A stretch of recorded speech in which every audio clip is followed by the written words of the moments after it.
thank you very much for joining us. I'm really excited about this show. Yes, yeah, looking forward to it. Good to be here. First of all, I just want to play a little video. We've done a video it's got a little bit of England curriculum in it, but it's got an awful lot of Scotland, and it's come from your videos. So if I play this video now, would you confirm it to be true or false once it's finished, please, Richard? Definitely. Let's see if I can do this. I've never done this before, okay?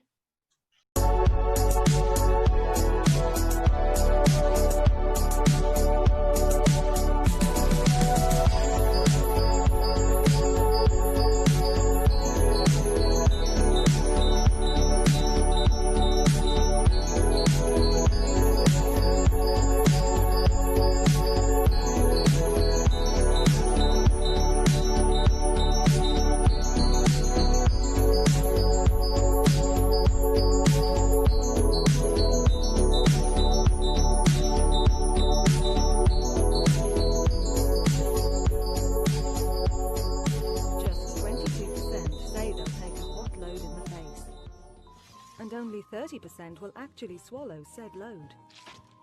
The portion of women who've been in a threesome is less than 20%. And only 40% of women have tried anal. While the internet is awash in female squirters, only 6% of women say they regularly gush forth. Finally, what about light bondage? Well, only 40% have tried it. Wait, that's actually quite a lot. So there you go. Of types of porn, including but not limited to softcore, hardcore, lesbian, thespian, interracial, facial, alternative, conservative, hentai, Far Cry, BDSM, NEDM, amateur, mature porn.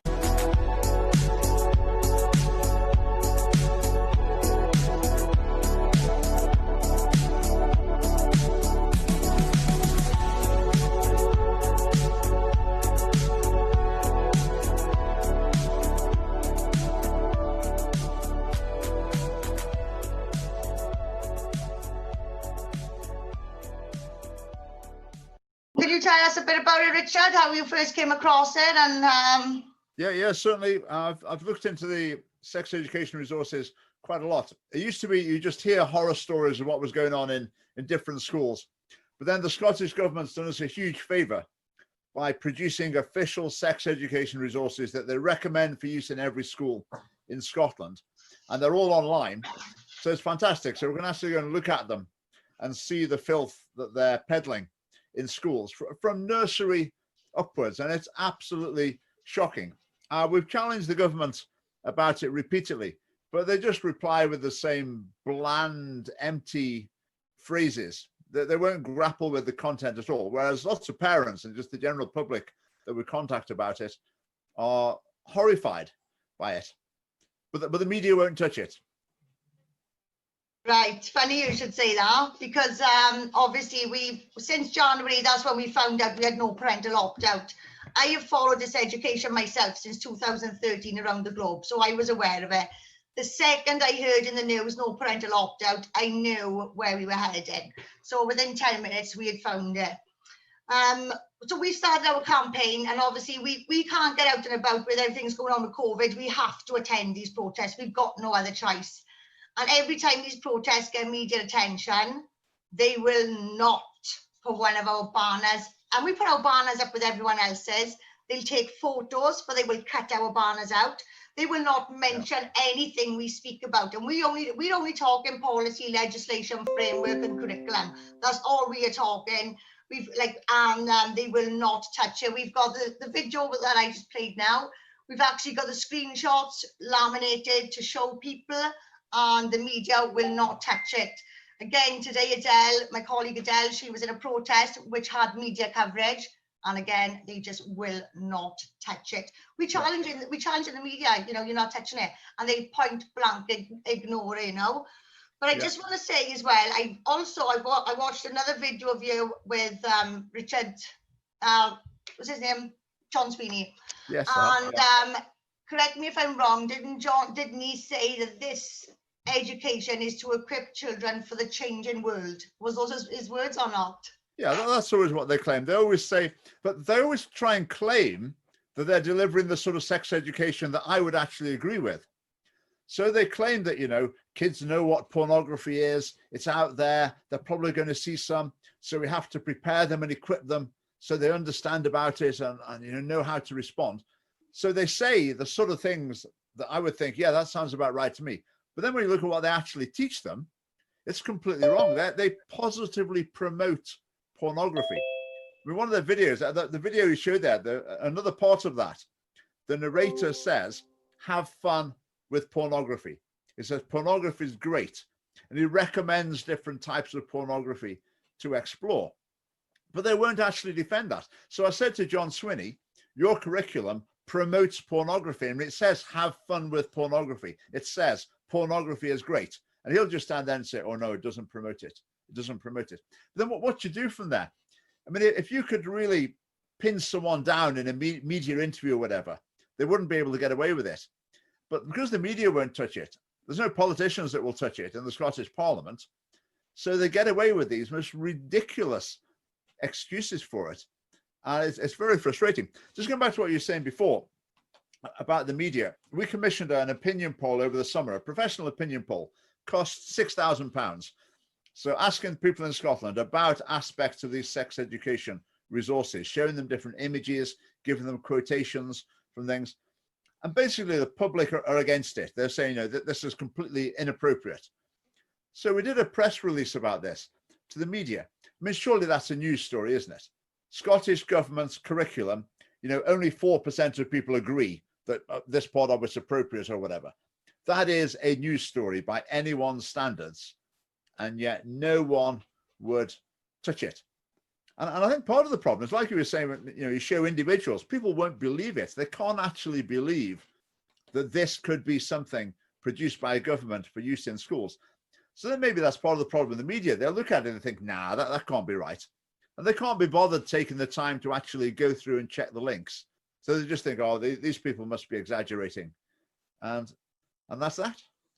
Yeah, we've got a pretty, what's happened here is we haven't got the curriculum here yet. They're passing the bill. We have had 2 online polls. The Welsh Government did 2 online polls. The first one came back, over 90% of the population don't want mandated sex education. Because let's not forget, now this is mandated from age 3, right? You know, this is mandated from age 3. So this is the road that we're heading down.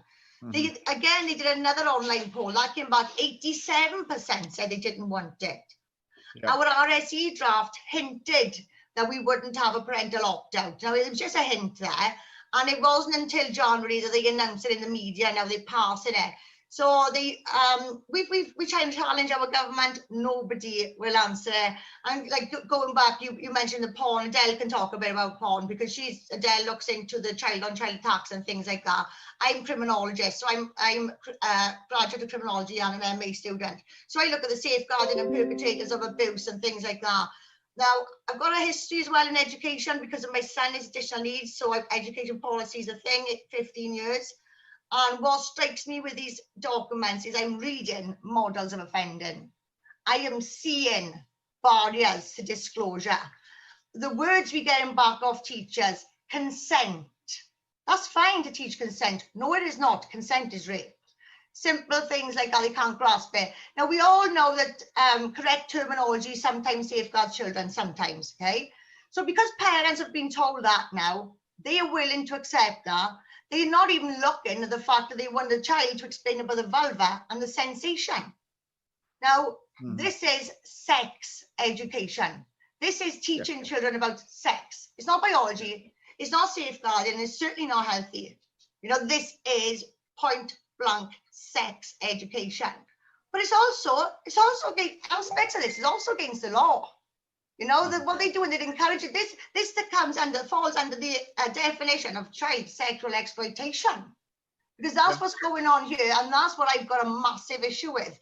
Now, I've gone through these studies that they've done with these documents, and a third of it's done in third world countries. But we're supposed to be in a devolved country. We're supposed to have our own laws and our own policies. But it's all interlinked. Like Adele can tell you, she was sent an email the other day, and the link at the bottom of that email took us through to England's curriculum. Yeah, you know, there's all things in the lesson plans in Scotland where they teach children about their right basically to have sex, their right to explore their sexuality, their right to sexual experiences. So basically telling them you've got a right to have illegal underage sex. I mean, you're going to be pretty blinkered not to be able to realize there's something not quite consistent there. But then you look at the children's charities, they're putting forward this is their child, this is how child's sexuality develops. And they think children are sexual from the moment they're born. So they think, you know, having a cuddle with parent or whatever is sexual. Yeah, that's the way they portray it, isn't it? You know, they're very much trying to get children to exercise their rights and have their wishes on what feels nice, you know, and there's no getting away from the fact that those are PIE policies. Those are PIE, paedophile information exchange policies, pleasure and consent, right? And I can't get away from that. And time again, people are saying this is safeguarding. Time and time again, I'm saying where? Show me whereby. And if they can show me whereby is safeguards, I will accept it. We'll be the first ones there saying, yes, we want this. Yes, we need this. There's nothing there. There's no training for the teachers. And back to the sexual rights. If you take your child out of this lesson, you're in breach of your child's sexual rights. People don't realize this. Now, I'm children rights orientated. Now, although I was aware of this education, it wasn't again until the beginning of the year that I discovered children's sexual rights. So when I asked my MP about this sexual rights, his reply is, yeah, children have got a right not to be sexually abused. What? That's what my MP is saying children's sexual rights are. He repeated it 3 times. This is a widespread lack of education. This is widespread negligence. This is the biggest failure on our children I've seen in my lifetime. You know, there's failings anyway. There's failings at the home. There's failings in the system, in safeguarding. We've got far too many problems. This doesn't suit any of it. I've been searching for answers. There are no answers, and this is sexualizing children. Yeah. The Scottish government, when they wanted someone to produce their sex education resources, the man they chose to lead the project was someone who wrote he's a Dr. Colin Morrison. I had a look at his PhD dissertation, and a major theme in it is breaking down the barrier between childhood and sexuality.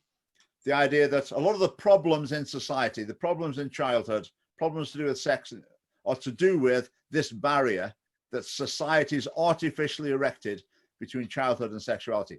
Now, you would think, if you were going to write about that, and actually your motives were pretty pure, you'd be really worried about writing that, wouldn't you? You would want to really make it absolutely clear what you were and weren't saying in that, but not a bit of it in this dissertation. So that's the qualification that the Scottish government thinks is ideal for someone to write the sex education material. But there's another children's entertainer in Scotland the government was funding called Gendersaurus. And she had a promotional picture with some books in the background. And one of the books was about the harm of like separating children from sex, basically. The harm of separating childhood from sexuality. So that's what these people think. And like John Swinney, the education secretary, I'm sure he doesn't agree with these people, but he's just got no independent thought. Because they're the people speaking in his ear, then that's what he goes along with. He will never take a step back and say, well, hang on a minute, am I listening to the right people here? He only ever hears one message and they go along with it. I mean, you think the opposition parties, they can look at our opinion poll and say on some of these things, like, only say, 16% of the population agree. I mean, that's an open goal for an opposition party to say, look, you've got this far wrong here, but they won't touch it. They're so terrified of I don't know, looking old fashioned or who knows what they're thinking. That is exactly it. That's what it boils down to. And this is what I'm finding here. Now, you said about who's writing the curriculum there. In England, we've got the diversity role models. Now, they've also done the home education, sex education. And with you, I looked into their history. The only qualification they got is their sexuality. Then we've got Ireland, and we've got Support and Celebrate, and we've got Peter Tatchell, who openly speaks about sex with 9-year-old boys being harmless. You know, he champions that campaign there, and people need to see this. people need to open their eyes to this. There's exploitation going on in more than one place, you know, and it's in the family, it's in the LGBT platform, and it's most certainly on our children. You know, I don't understand. We're having a massive problem with people believing it because we're a devolved country. Mm-hmm. They don't understand. Even, you know, even the MPs are, you devolved here. So why is there reference to a global rollout in our document? That didn't just magically appear then. Our education minister she's not standing next year. And to be honest with you, I don't blame her. I really don't blame her, because she was going anyway. We're getting rid of them all, you know. No country in the world has overturned this. They've never succeeded in overturning it. They've had slight policy changes in England. Now they've just had a policy change there that they can remove the primary age child from the sex element for now. But the legislation is still there from HDC, Richard, you know. I don't know what it's like up there for Scotland. I did have a quick look, and I did see that they're changing it to RSE like they are here in Wales, aren't they? So where are you at with that bill there? Well, in Scotland, there hasn't been any law passed to do with it. There's guidance issued by the government. There's very vague statements in the Scottish national curriculum. But if you were to read that, it wouldn't give any indication at all of the actual nature of the materials that are being used. So I think they deliberately avoid having to actually go to the Parliament and have a debate, because if they had a debate, that would involve having to communicate more about the nature of what they're doing. You were mentioning the paedophile information exchange earlier on. That started in Scotland as an offshoot of, well, there was a sort of gay rights organization. It kept changing its name through the sort of 70s, 80s, 90s, all based in the same address. So the paedophile information exchange started as part of one of those organizations. And that string of organizations has now morphed into the government-funded equality network that call the shots in Scotland. And one of the people who's known to have been a member of the paedophile information exchange, a man called John Heen, I mean, he organizes the Edinburgh Pride March still to this day, and is very involved in that scene. But we've got someone in the Scottish Family Party who does lots of research in this area. And there's a big network of people who will know each other. They're involved in various things, Sisters of Perpetual Indulgence, whatever, various pretty unsavory activities, but they're very much embedded into the SNP system. I'm not saying like they run the SNP, but they're very much a part of it.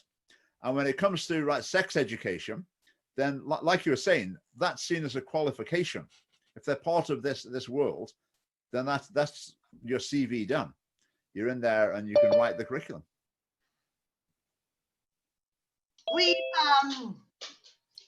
Our 4 mandated subjects here in Wales now are English, Welsh, religious values and ethics, and relationship and sex education. Those are our 4 mandated subjects.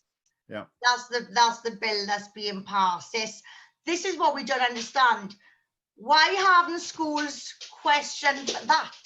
Why haven't they questioned the fact that, hang on, these 4 mandated subjects, and we go, even the relationship side of it could go in the religion, values and ethics. You know, there is no need for this. So teachers need a degree to teach. What about this then? Well, you don't need a degree to teach this, do you? 68% of teachers don't like teaching it anyway. And somebody said to me the other day, oh, well, go and ask a maths teacher how comfortable he is in art. That's a ridiculous answer, absolutely ridiculous. The replies we get back, well, they're meaningless. They're coming back with absolutely nothing. If they could find some credible evidence, but they can't. These are not over the table talks. Yeah, and not just that. I was just obviously in the one document I found, which was the research into the 25 of the 53 countries about teachers, and they all said they weren't adequately trained for this. None of them were comfortable. I was talking to a teacher today. She said she will quit her job if this comes in. But people are coming back to us and saying that teachers have got plenty of training. You've got people in the police who are not trained in sexual. You cannot tell me that one day safeguarding training, which is basic. I've been on them myself. I've been on plenty, year after year after year. I'm on safeguarding training, And it's very basic. It is one of the very bare few signs, but they're not taught about sexual abuse, what that sexual abuse could be to those children. And now they're expecting that this sex education is going to come in and they're going to have these waves of children coming forward with abuse that these teachers have now got to listen to. And yet only in the paper a couple of days ago, they were saying how they are putting social workers into classrooms because the amount of child abuse cases was reduced by 25% during lockdown. That they know that it's not now until the children are going back into school that these red flags on these behaviours are going to be picked up. But then at the same time, they're saying the most vulnerable children who they would have concerns about aren't being returned back to school. So if now they are saying that they need to put social workers into the classroom, again, what training are these teachers have? Having a little bit of safeguarding training is not the same as having to, you're saying that this teacher is now going to be that child's disclosure. So what training have they got to be able to sit and listen to a child disclose this information? Well, a child hasn't got a place to disclose this information with those documents. If you look into those documents everywhere, this is what's alarming for me, everywhere a child would act out or we would look at that as this, that's being masked. That's being normalized. So children are going to be trapped in this abuse anyway. There's no way out for them now. This is going to be happening in the classroom. They're going to be told this is pleasurable. You know, this is pleasure. This is sexual pleasure. What does that do to a child's mind? There are so many problems with this on so many levels. I can't even believe we're discussing it. I can't believe that we are actually talking about this, you know?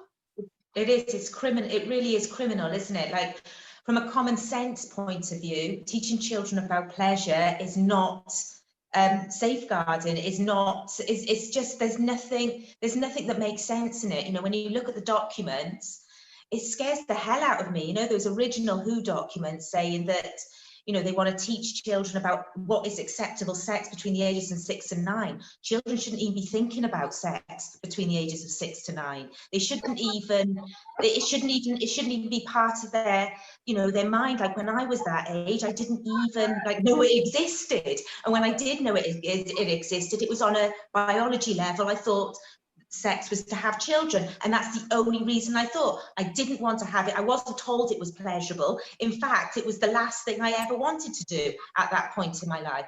And now children from the age of 6 are actually being told that, you know, this is a good thing. You know, it's awful. It's really, and people don't believe how bad it is. They don't believe that experts, those on top, you know, they just don't believe that they would put these things in place. And I think that's where I'm getting problems in getting people to, you know, support us and sign the petition, because they just don't believe that they would put these policies in place. Yeah, and we need to massively do something. I was saying today, and Kim knows, those who know me know, I'm just so hugely passionate about child abuse and preventing child abuse.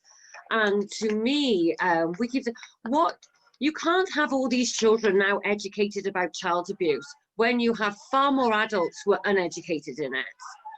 You're going to have children disclosing these things to adults who might not take it so serious.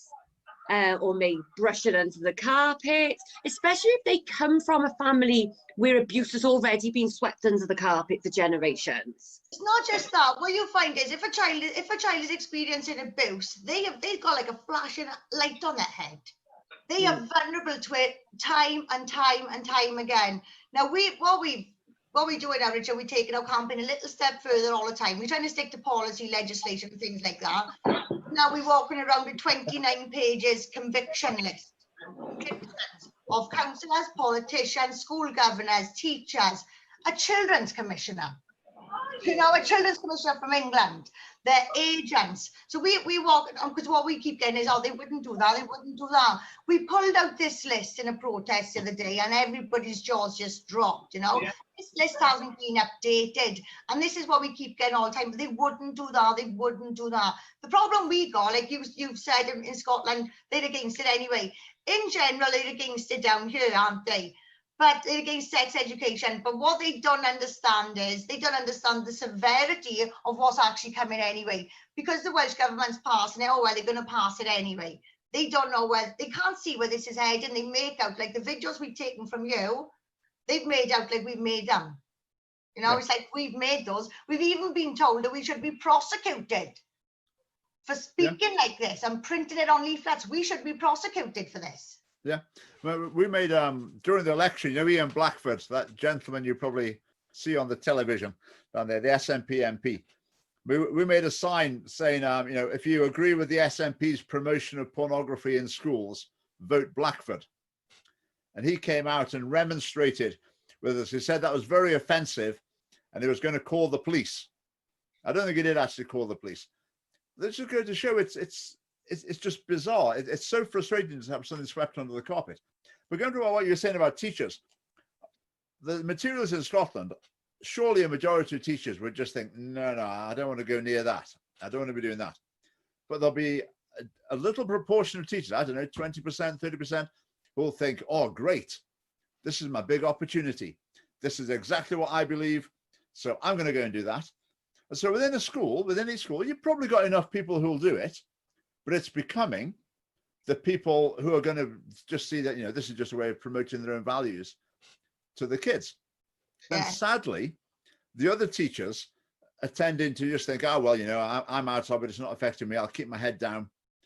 And there's virtually no opposition.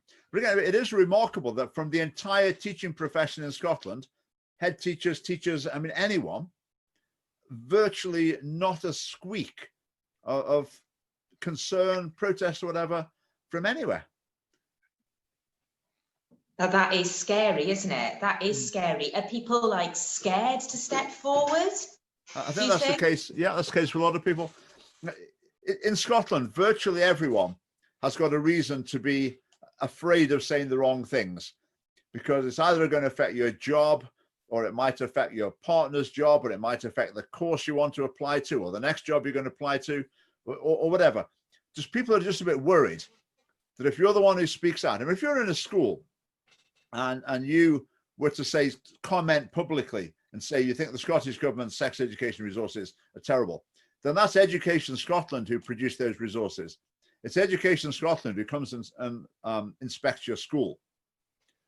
So, I mean, when I was teaching, Education Scotland would come in and they'd say to the headmaster, oh, well, we're a bit worried about the things Richard Lucas says. We're a bit worried about his online profile. Can you rein him in a bit? And that's the way they work. So if a teacher even does just begin to criticize it, then the inspectors are just putting pressure on. Then the next inspection, they'd say, you know, have you made any progress with this issue with Richard Lucas? What further steps have you taken? So the inspectors could always say, oh, we didn't tell the school to do anything. We didn't recommend anything. We were just, you know, passing on concern, just asking what the school was doing. And yet subtly that, you know, they're attacking your career if you're stepping out of line. And it works. Well, with the vast majority of people, that's enough to keep them quiet. Then for a tiny minority of people, well, they probably. I think that's the same in any kinds of job, really. You know, look at the medical profession. If you're a medical person who goes against the grain of what is being fed to the public, you can be struck off. You know, you're slated, especially if mainstream media picks up on it. As goes for most whistleblowers in a lot of things. You know, they get a lot of heat, and it makes people not want to speak out.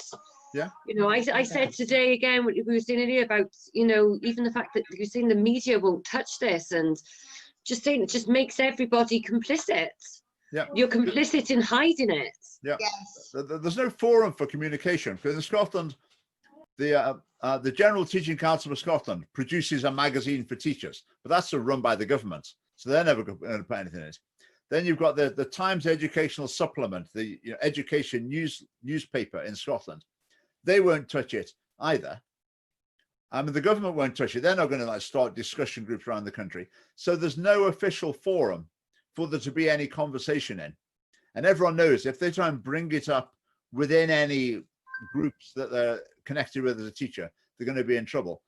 So the government succeeds in just squashing it down, just suppressing the debate.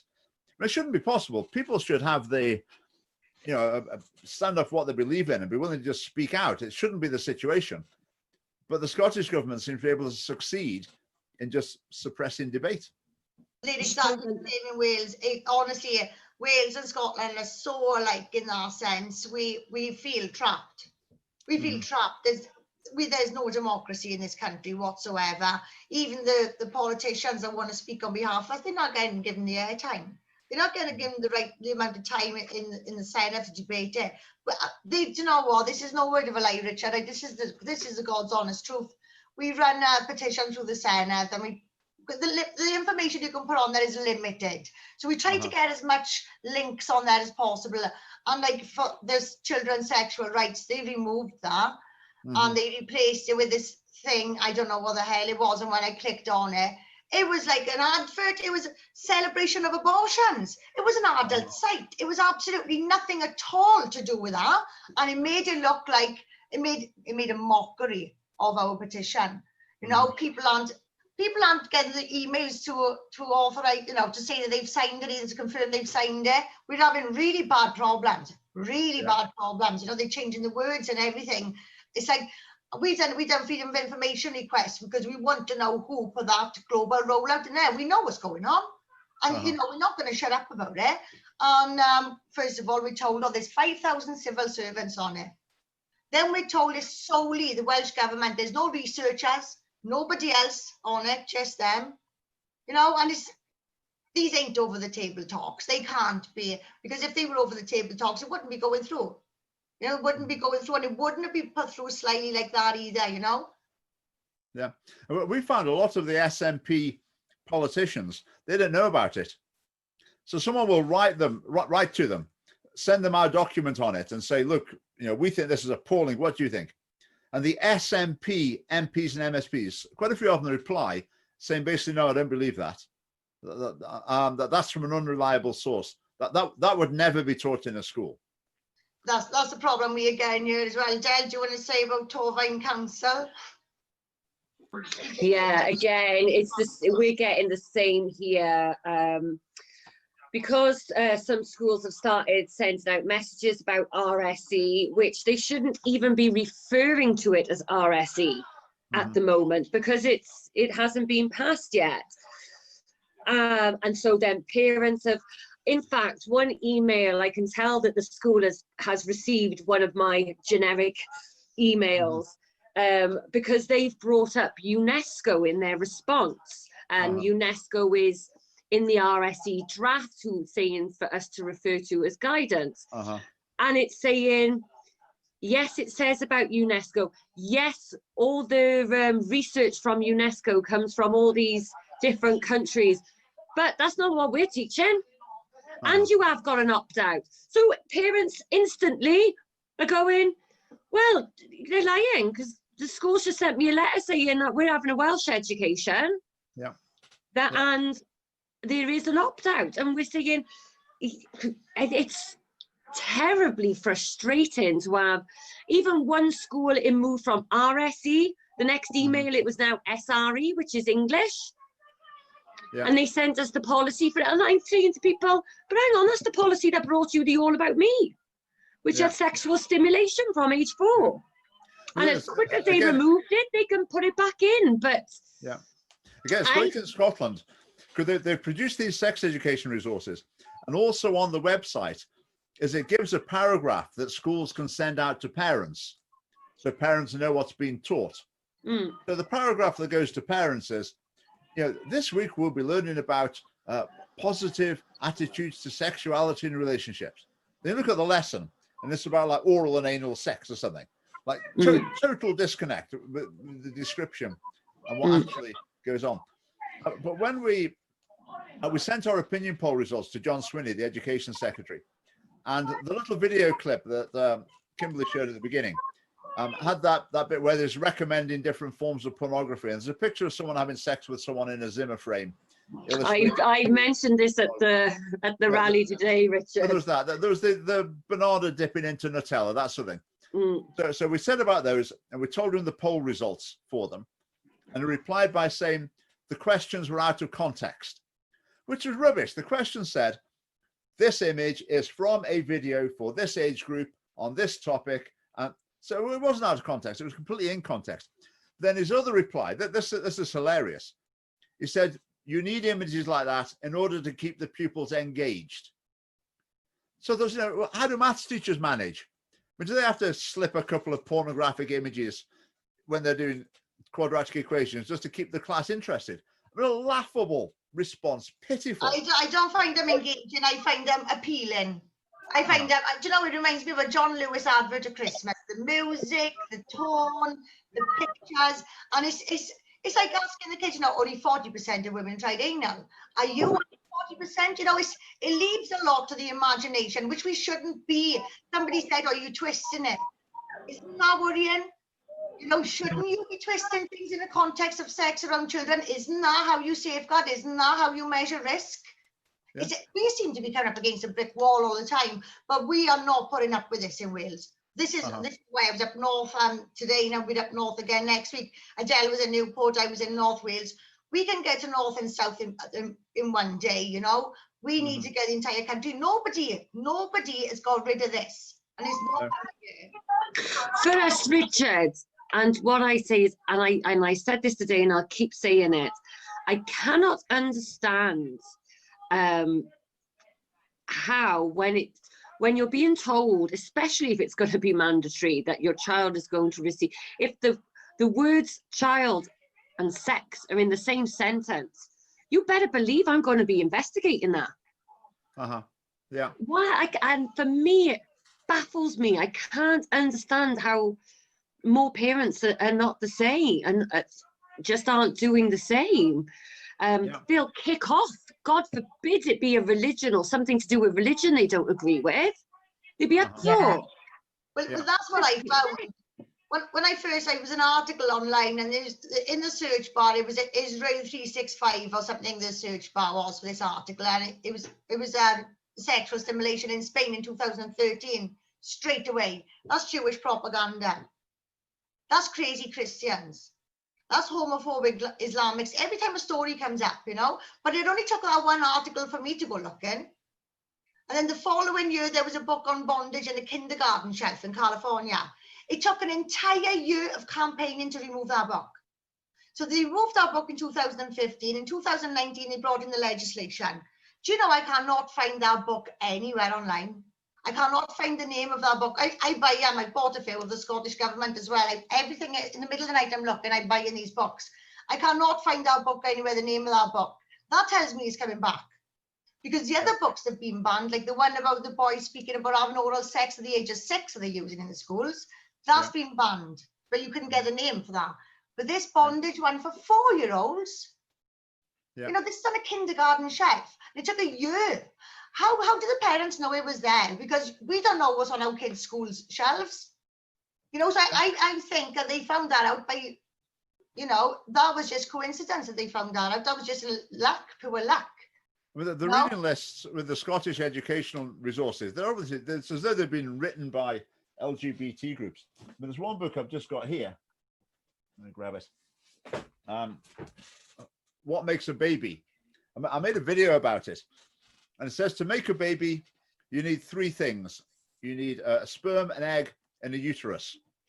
And the point of the book is, as long as you've got those 3 things, that's fine. It doesn't matter who they are. It doesn't matter what connection they have with each other. As long as you've got those 3 things from whatever source necessary, then that's great. You make a baby. So completely taking out the idea of like natural family life and deliberately just replacing that with, if you want to make it, it's like making a cake. You just need these 3 ingredients. And if you can get those 3 ingredients together, then bingo, you've got a kid. And they're It's trying to like get right in from the youngest ages with that message. Yeah, I also find as well, they are like, there's not a lot of emphasis on family, considering this is supposed to be meaningful relationships. The family unit does not feature a lot through this.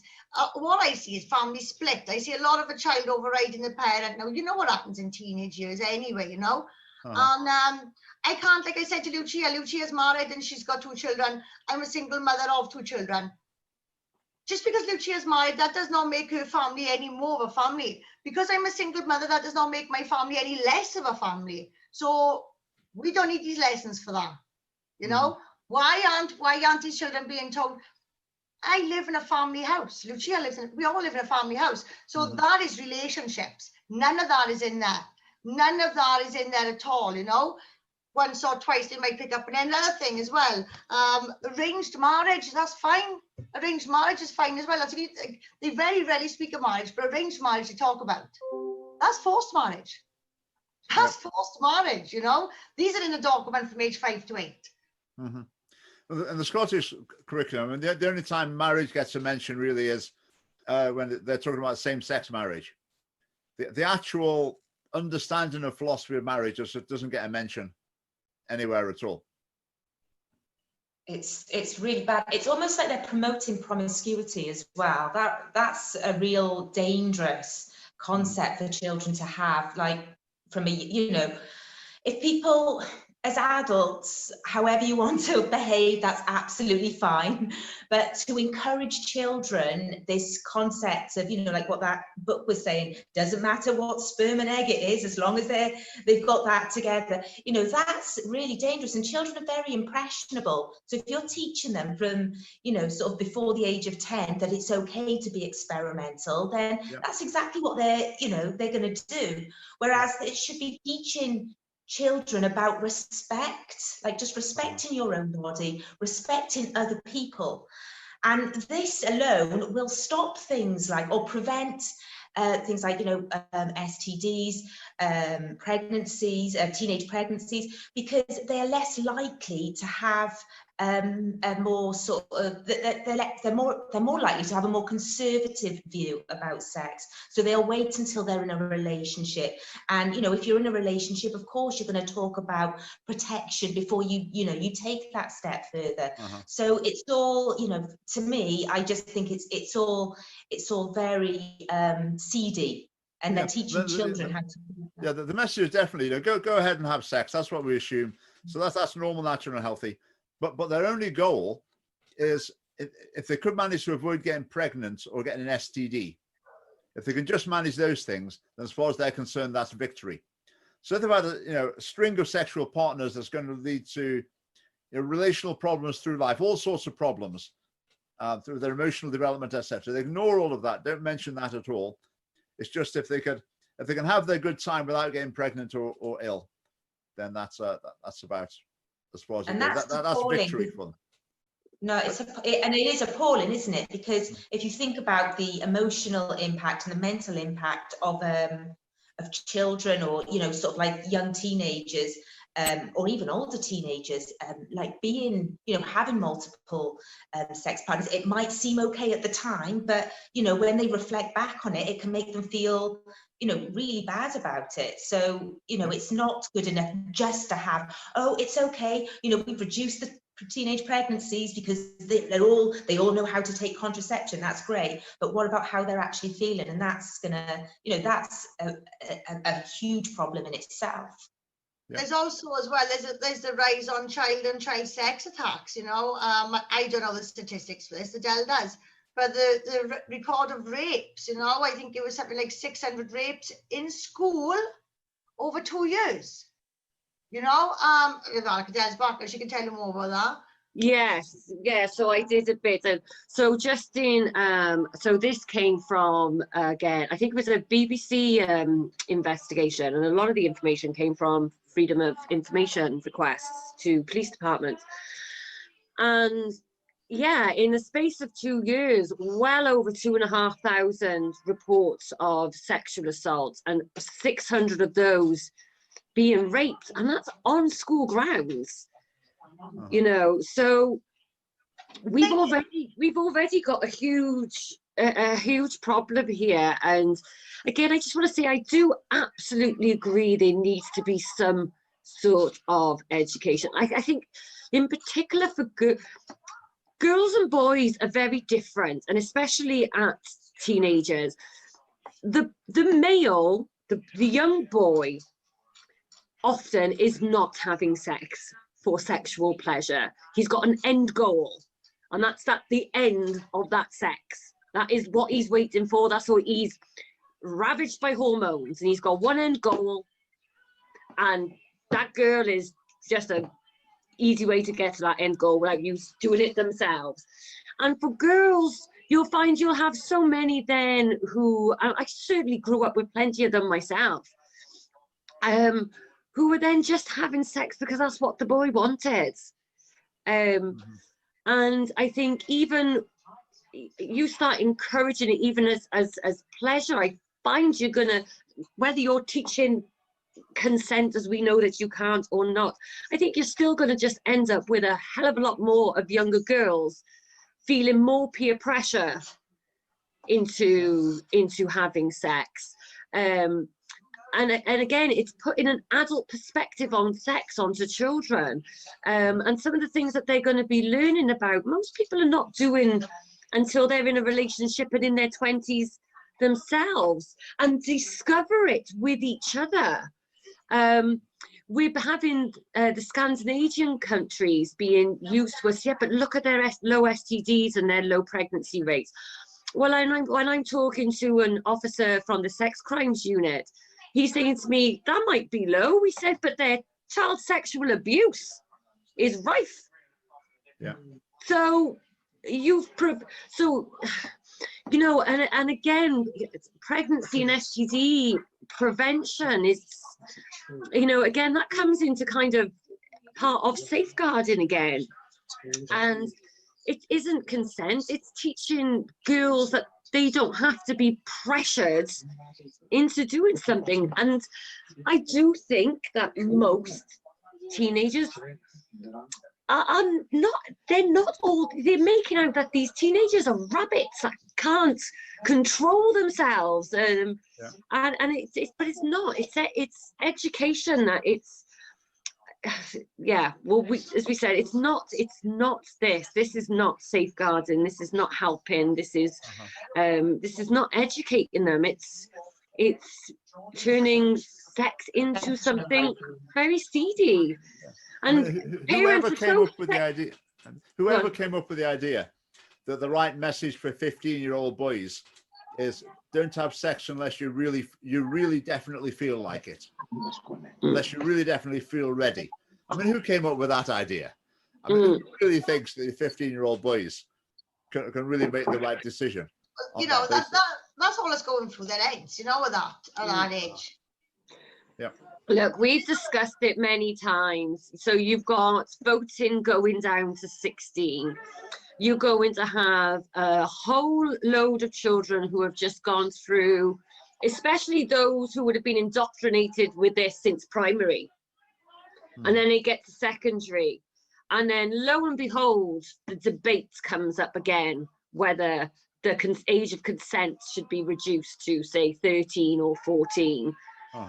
And that debate comes up, but now you've got a whole load of 16-year-olds who've just had 5 years of very liberal sex education, who are who are absolutely gonna believe it's their right to have sex from 13, and who are us adults to stop them. Yeah. And that's it, and none of the dangers have been taught to them, the emotional impact. You know, we've had girls coming on to us saying that they had sex with, at the age of 12, they'd have sex when they were drunk with a 17-year-old boy. They believed they were in love with him. The mother went absolute ballistic. That girl hated her mother because she believed she was in love with him. This guy went on to do it to a lot of, throughout his adulthood, he went on to do it to a lot of kids. You know, so it might have looked not too bad as 17 and 12, but, you know, but he continued this behavior throughout life with these young girls, you know, and she loved him. She thought she loved him. Now, these documents, all they are showing is sex and lust. And it's, No, there's no love in it. It's right, it's how you feel, it's your lust. And we need to be teaching kids about you're gonna feel this way. Look at your teenage heartbreak. I mean, come on, your first teenage heartbreak, that's hard. That's tough. But to try and get through to, well, we've got loads of children and young girls as well, they're having sexual relationships with their stepfathers. And this is a problem we got there in prosecution. They didn't love. They didn't love, you know, and the child has consented because she's not a child now, she's just underage. You know, she's in love with her stepfather now, she's not a child anymore, she's underage. Oh, look at that teacher that ran away with that one girl to France. Like, it was so, I don't know, don't get me wrong, it was being frowned upon in the media, but it wasn't, there wasn't anywhere that outraged that it should have, because it was being portrayed as this young teenage girl who's in love with her teacher. Yeah. Yeah. As if she's got the ability, as if she's got the sort of emotional intelligence to be able to make that decision. They're actually suggesting that already, aren't they? At that And you think, and with this now, you'll have those teenage girls who are in love with their teachers to saying that, but it's their sex, but it's my sexual right. Yes. I can have sex with whoever I want to with. And they're being taught this from, well, 4, 5, 6. What is going on? No. In Scotland, the age of consent is effectively 13 in any case, because the law is the same, but the policy of the police on the instruction of the government is not to prosecute people having sex from age 13 upwards, as long as the age gap isn't greater than 3 years. So changing the law would have been too controversial. That's a debate in the parliament, the media coverage, big outcry. So instead of changing the law, leave the law as it is, but then decide they're actually not going to. I think they've done this they've just brought this in California as well, haven't they? Or something similar. 10-year gap in California. 10-year gap in California, which is horrific.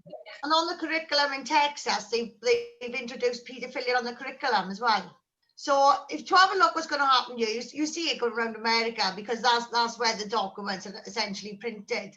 But moving forward from here now, Richard, you said that it's not on the bill yet. Has there been any talk of there being a new curriculum bill? Because what I read online, there was, like you said, it was vague information, very vague information, but they mentioned the change of RSE. So that made me wonder, right, so is this going to be the bill then that we are dealing with now? There's not going to be a bill as far as I know, but they are going to introduce new guidance, which all seems a bit quiet and vague, and they say they're going to do it and it doesn't happen. So there's things going on in the background. I suspect the SNP might think they'd rather not bring this up before the election, because they know we'll be on the case kicking up a fuss. So it might be in the long grass. But when the previous guidance was done, I mean, there was no attention to that. There's no debate in the Parliament. And I think for the new guidance as well, they wouldn't even plan to have a debate in the Parliament, let alone pass it as law. Because the government controls the education department, and like the maths curriculum, that doesn't go to a bill in the Parliament. I think they just see it like that, and they're able to keep it off the agenda. Just go back to the age of consent thing. There's a big movement in academia about abolishing childhood. The idea that childhood was made up in Victorian times. We need to do away with this concept completely and give children, as they see it, give children their rights to make their own decisions and to be just like adults as soon as they're able to. So you get people saying things like kids should be able to vote as soon as they can understand what it is and they can hold a pencil and go down to the polling station, then they should be able to vote. If kids want to leave home and because they don't like the parents, they should be able to do that at whatever age they've decided they want to do that. So that's what they're pushing for. And that's why in Scotland, like 12 kids get medical confidentiality. So the NHS produced leaflets saying, if you want to keep this secret from your parents, this is how we can do it. We can send a letter to the school or whatever.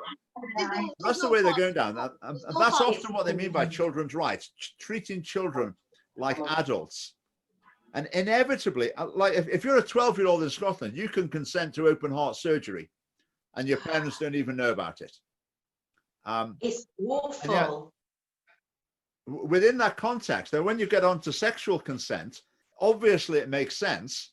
Well, of course, children should be able to consent to sex. Children's rights. Yes, and children's Liberating sexual children rights. from adult authority. They're mad. Yeah, Richard, I was actually watching your YouTube video with, is it David Patton? I think his name was. Yeah. Yeah. Yeah, and you know, you sort of said about you went on to the thing about abortion. So children can have an abortion without telling their parents. And you know, you sort of went on to say, well, you know, maybe some children may be scared to tell their parents. But the problem is then it takes away that barrier. So they might think, oh well, they'll sort of go ahead anyway because they can just have an abortion without their parents knowing. So it's not like, for me growing up, I wouldn't have never have gone home saying I was pregnant because I never would want to be in that position to tell my parents that. So all of a sudden it does take away that barrier. And then the other thing then, if you've had an abortion with a 12-year-old child and you've got to deal with the emotional, physical and emotional pain of that, you haven't got your mum to support or your dad to support you. Absolutely. And you'll find many. I know my friend, actually one of my friends, she was pregnant at 13. So a lot of my friends were all pregnant around 16, 17. And I would say pretty much all of them were terrified of telling their parents. And pretty much all of them were shocked by the response of their parents not being, you know, the negative, fearful situation that they thought it was going to be. Yeah. And that's going back to what you said, Ben, the emotional impact of something like an abortion. That is crazy. You know, there's so much going on. Hormones, emotion, the psychological side of it. A child is not equipped to deal with that. Yeah. They are advertising the children there, and that's the road we're going down. Like I've got a child with additional needs, so children's rights, I'm fighting for children's rights every single day. They are not worth the paper they are written on. Now I see the children's sexual rights, I'm thinking, hang on a minute now. Now they're coming to play. Now these children's rights are going to be coming into work. Do you know what I mean? If these children's rights are not there for the children, they are definitely not there for the children. They are there to control. You know, to push parents out of the way. And I'm not saying parents are angels. We've had our own experiences with our own parents. But there needs to be support, widespread support across all the services. You know, there's nothing there for families. Like I said, you don't have to be the 2.4 children to be a family. And this is just sexualizing, point blank sexualizing, isn't it, from the get-go? Absolutely. Sorry, I'm gonna have to go. I'm sorry. My little girl's not feeling too well. So I'm gonna have to leave. So I just want to say, Richard, thank you so much for coming on. Obviously, I spoke to you there briefly the other week when I went hunting you down. I need to speak to him. Sandy, I can see you're there, but we haven't spoke to you. So I just want to say hi to you, Sandy. And I'm assuming this is your lovely wife beside you. So sorry I haven't got to chat with you tonight, Sandy. Hopefully we'll catch up next week. And Kim and Lucia, obviously, again, haven't really had a chance to catch up with you on what happened in Rhyl today. So just thank you all again for letting us be here. I'm sorry I've got to leave you, but I'll be sure to catch up on the rest of this video now later on. Right, thanks. Speak again sometime, no doubt. Yeah. Brilliant. Cheers, guys. Enjoy the rest of your talk. Thank you. Cheers, Sandy, do you want to talk? Have you got anything to say? Hello, Kimberly. I wanted to quickly say something to Richard. Richard, I was speaking to someone that met you recently. She does a show on Wake Up UK once a month. Her name is Anne-Marie Walters. Oh, yes. Yeah. And she may well be watching right now. So if you are watching, Anne-Marie, hello. And these ladies are speaking to her next month. She has her own show on here, and they're going to come on and have a chat with her as well. So, small world, isn't it? Can I say something? Yeah. I mentioned that you was coming on, and she said, "Oh, I met him recently." Yeah. We had a brief chat. Yeah. I mean, do you want me to talk about that? It's maybe not relevant. You can do. It's not, if it's not, unless it's relevant. I suppose but is it relevant? Difference there. I'm sure. I mean, Anne-Marie leads the political party Let me get the name right. For And Britain. I'm sure you're learning from each other. You may be moving in different directions or have different views on different things, but I mean, they would very much be on our wavelength, I think, about sex education resources. I think they'd be quite hot on that as well, as we are as the Scottish Family Party. For Britain, very much a lot of their policies about, concern about Islam, whereas the Scottish Family Party, we're more along the lines of, we feel a lot of Muslims and mainstream Muslims are really on board for the sort of values we're promoting as well. So we're trying to get Muslims on board. So that's an interesting difference. We've spoken to quite a few Muslims now in Scotland who are very, very concerned about the sex education. To the point some of them wanted to just even to start their own school, not a Muslim school. They don't want the new school to be Muslim. They don't want to add in something to it. They just want to take out the things that are in the mainstream schools because they're that concerned about it. And the thing is as well, because they were, I do know that there was the Muslim community that kicked up a bit of a fuss about this in Birmingham. Yes. And they were just made out to be homophobes, and it's wrong. It's wrong. Everybody's entitled to their own values, wishes and beliefs. And we like I say, it takes a village to raise a child, but it takes a country to keep them safe. And our countries are not doing that, Richard. No, I think the Muslims in Birmingham, I think it was a bit of an eye-opener for them because they maybe felt that the mainstream political parties were really on their side. And actually, you got a bit of special treatment if you're a Muslim. You get a bit of money for your mosque and, you get special opportunities. So they're really feeling that they were right in there with the political parties. But then that made it clear to a lot of them that when the chips are down, when it comes to this issue, forget it. They're not top of the pile. They're down there. Because some of the politicians were absolutely, like you said, absolutely vicious about them, calling them government representatives, calling them everything under the sun. Yeah. So I think that's been helpful. And it's helped a lot of Muslims to realize just what's happening and what these people actually think of their values. Yes. Rather than, it's all very enlightened to say, oh, we've got a Muslim, I've had my picture taken at the mosque. When it comes to what they actually believe, then the politicians... No, they're only after the votes. They're only after the votes. Yeah. I find it hilarious that our mayor is not replying to our emails. But then he had a picture taken in the school on Friday for children in need. It's a laugh, isn't it? I mean, they're all a joke. And this is it, kids can't vote. Well, they want kids to vote. They only care about kids if they can vote, Kids can't vote.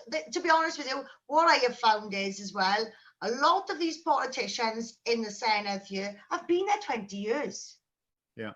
20 years. And I didn't even know half of them. That's how influential they are in the country. When everybody now needs to take a good, long, hard look at this, and we need to put our values, our politics, and everything aside. And the people responsible for this have to go. Yeah. Absolutely. I blame the people that's not investigating it as well. The people that are failing to investigate this, they're negligent. Mm-hmm. Yeah, they are. About that. We've given them all the evidence, government correspondence, a list of this page, that page, this number. It's easy. All they have to do is click and look. That's all they have to do. And they can't be bothered to do that. Yeah. That is negligence. And I think now, we've had a massive response from Scotland, Richard, and we've also had a response from England. So we've signposted them along. And this has to be a case now where we all have to race together. We all have to. This is a widespread child protection issue. And this is not a devolved government issue either. If it was, it wouldn't be happening across the board. We wouldn't be having the bills passed. England's was already passed. Ours is being passed next year. Richard, I suspect yours is coming after the election because I've already seen in the documents the name change to RSE, which is the whole part of our bill is the name change as well. So I suspect, as you said, they're probably going to fetch it now after the election. Mm-hmm. Yeah. But at the moment, the politicians don't fear the issue at all. I mean, they should look at what they're doing and they should be thinking to themselves, wow, this is going to be really unpopular. Do we dare do this? But they don't think that because they know that the media will ignore it. The opposition parties will ignore it. So they'll be safe. There's no political risk involved in it. There was a politician in England that said the parents will never go for this. I don't know his name, and somebody said they'll never know about it. So when they rolled out this sexual stimulation in 242 schools across England, one school actually sent out a letter beforehand, and when the parents kicked off, that school told the parents it was a typing error. You know, and the fact the media did report on that, mind, but it was all localized rags. So people in the next county didn't see it. You know, there was a woman from Surrey contacted me last week. I was like, hang on a minute, now the school in Surrey did this. You know, this came from one of your schools. And she was like, what? So they are keeping a lid on it, and they're keeping a lid on it for a reason, you know. The chair of the education committee, she's gone as far as have my videos removed off YouTube, all evidenced, all highly referenced evidence, you know, all her writing off the internet, and she's gone as far as having them removed off YouTube, you know. So they are desperate to keep a lid on this, but we are desperate to make a noise, you know. We really, the only way to overturn this is by changing the dynamics of our government. Because it's going through whether we like it or not. Yeah. I mean, that's where the power is in a democracy. It's on election day. Yes. But the politicians know. I mean, you can write letters and make petitions or whatever, make as much noise as you like. What they really care about is who people are going to vote for. So until people say, right, because of this, I'm not going to vote for you, I'm going to vote for someone who opposes this, it's only when that starts to happen that there's going to be change, either by those people getting elected and kicking up a fuss in the parliament, or by the existing politicians getting so worried because they can see these votes disappearing at election time that they'll back off of it.